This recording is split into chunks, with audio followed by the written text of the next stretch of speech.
Welcome back to another episode of Tractor Roy. My name is Trent. We got the 69 Chevy in here today.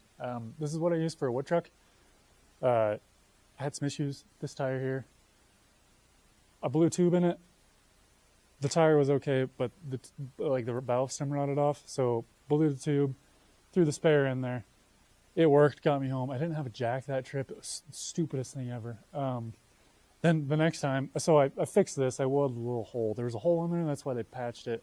Or that's why they tubed it. But anyways, so I welded that little hole in there. It held pressure. It bled off overnight. I don't know why it's holding now, but I still don't trust it. Held pressure overnight, so I used that as the spare. Or it didn't hold pressure overnight, but it held long enough to get home. It's confusing. I don't know, but I kept the spare on there. Went and got another load of wood. I threw a jack in this time. I guess I made it a couple more miles this time, but the spare blew on the same wheel, so that was pretty stupid. I made sure to use my little inflator, make sure that thing was all pressured up. I even stopped after I was loaded and made sure it was all pressured up, so I don't really know what's going on with that, other than it was just an old tire and bad luck. Anyways, the jack I had didn't work. It did not lift it up high enough, so I'm sitting there on the side of the road, full load of wood. Miraculously have service both times that this has happened. So I was talking to my wife, and she was about ready to come out there and get me. And as I'm sitting there, full load of wood, don't have a jack, or working jack, I should say. I have all the other tools. I'm struggling trying to figure out what to do. I'm trying to use a block to get, wedge under the axle to get the truck hopped up, which theoretically would work, except both times it's been on asphalt and it's been on the highway side, so I have to get way off the road, and that was just too much of a pain. So anyways, this truck passes by me. And they stop, turn around, I'm like, oh, sweet. I'm going to, odds are they're going to have a jack. They can help me out here. So they stop, ask if I need anything. I was like, yeah, if you got a jack, I can borrow it. I can take it from here. Got an air compressor, got a spare tire, got all the tools to get this tire off. I just need a better jack. So they're digging around, find the jack, hand it to me. I get the truck jacked up, get the tire stuck on. No big deal. I go to start throwing my tools up, and the guy goes to shake my hand. I go to thank him. Tells me his name, and then goes to hand me cash. It was the weirdest thing. I was like, no, you can't just give me cash. You're the one that's helping me. But as I was loading stuff up, he went over, threw it in my truck, gave me some cash, and said that, just trying to do a good deed. Helping to go with the spare tire was his thinking, helping to replace that one. So really appreciate it. Really made a good impression. Hope I can do that in the future. So anyways, we got a new rim to replace that one that I welded. New tire. This one's going to go on the spare. I'll have the matching tire go on this one. And I got a set of helper springs for this thing, because this is only half ton, and it doesn't really like a cord of wood. It'll hold it, but if you get going above 45, it starts rocking back and forth and swaying. So I'm going to start working on that. So you can kind of see the weld.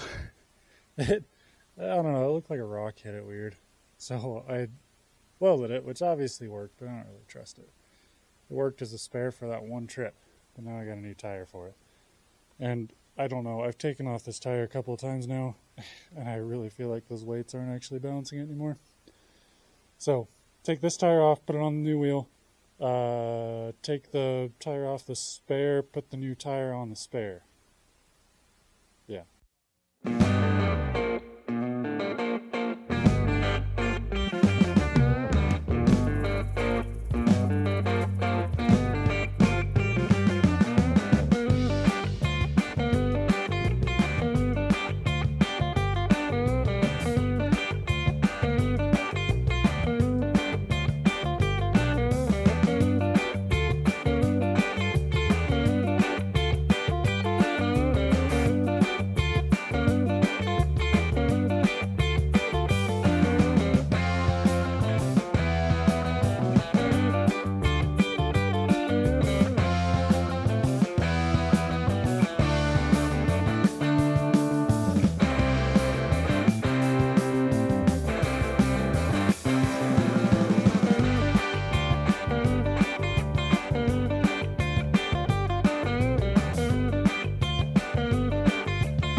Okay, I hope you can see with the lighting. I still haven't figured out a light situation. I need to get on that. But you take off the spring mount on the bottom.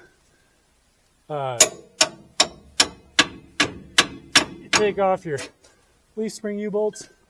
I've had this axle off before because the old one, I don't know if it ran dry or what, but it grenaded the rear pinion and it just launched the pieces through the bottom of the case and it put a big hole in the bottom of it. So I had to source this axle from a buddy of mine.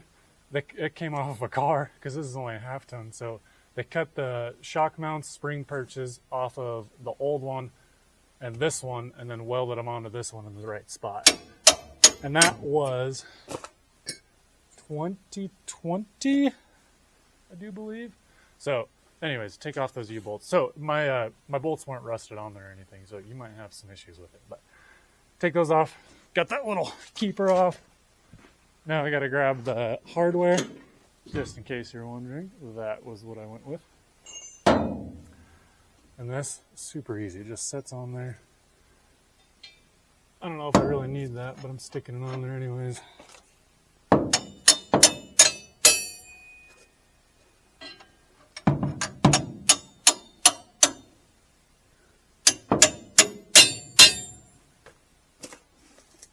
And then I'll stick the bottom of my spring mount.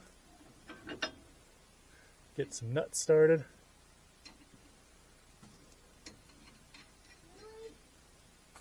Now I'll show you this one end, but I'll probably do the other one off camera. So you just slip the U-bolts over the top. This is the other end of your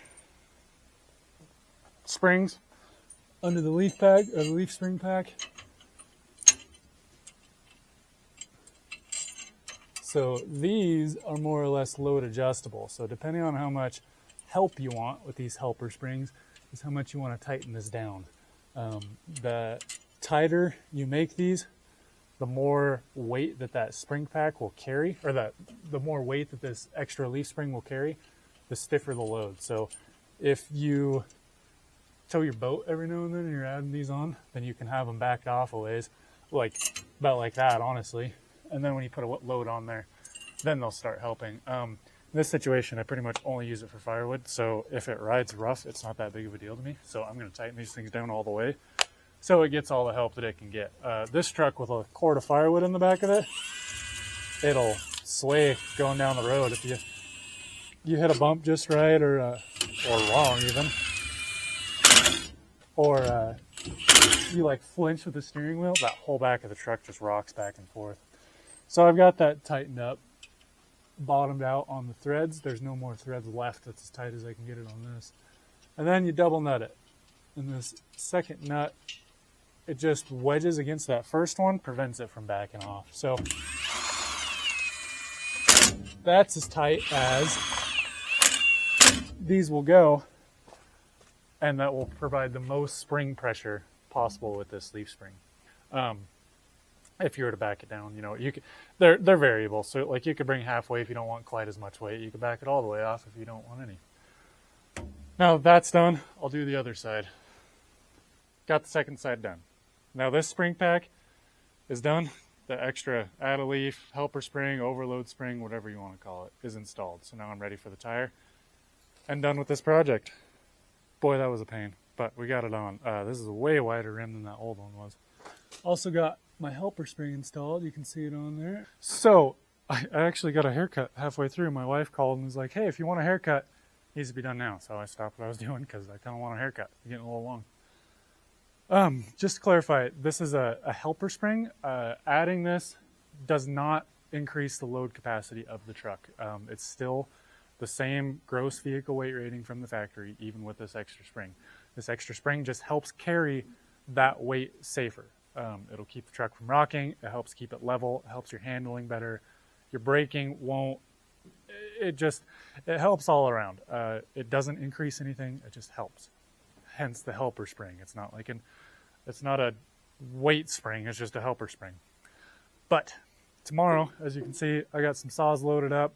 I was having issues with that one. I'm hoping it's just old gas, so I'm going to mix up some fresh gas for it. And then I got this one as my backup because I only had like a little 14-inch bar as the backup to a 24-inch bar. That little one was not going to cut it. So tomorrow morning, I'm hoping I can get out, get, I don't know, 2 loads of firewood for the day, maybe 3. So we'll see how that goes. As always, thanks for watching Tractor Roy. Glad you stuck with me. And hit that subscribe button down below if you want to see more content like this. Thumbs up button if you liked it. Throw a comment down below if you want to see anything else. And that's it from Gentry and I. Can you say hi? Thanks for watching Tractor Roy. Hope I'll catch you on the next one.